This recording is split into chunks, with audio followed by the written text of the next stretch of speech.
There is therefore now no condemnation for those who are in Christ Jesus. That begins the greatest chapter in perhaps the greatest book in all the Bible. J.I. Packer calls Romans 8 the Everest of the New Testament, a high point of all biblical teaching. And he does that because as you climb this mountain, these 39 verses, you learn that you will never exhaust the glories that are in this chapter. You have justification by faith in verse 1, but then you get into God dwelling in us by the Spirit and helping us to put to death the deeds of the body. And then before long, a few verses later, we get into suffering and the trials of various kinds that we all experience and God's purpose for those suffering, that He's working all things, even these things, for the good of those who love Him and are called according to His purpose, that we are more than conquerors in these things because of who Christ is for us. We love this chapter, Desiring God, and because we love it, we decided to devote our theme for the month of October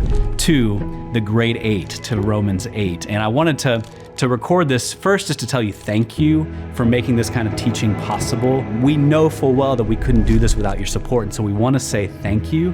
But we also just wanted to draw you behind the scenes for a second to tell you how a series like this comes together. Why do we publish the articles that we do at Desiring God? We publish articles daily, and we put a lot of thought and intentionality into what we publish and who we publish. And at the center of that stream is what we call our monthly theme. So we decided this years ago that instead of just having random articles on random topics, we were going to put some real thought into tackling topics, issues, chapters that we wanted to go deeper on, wider on in our teaching.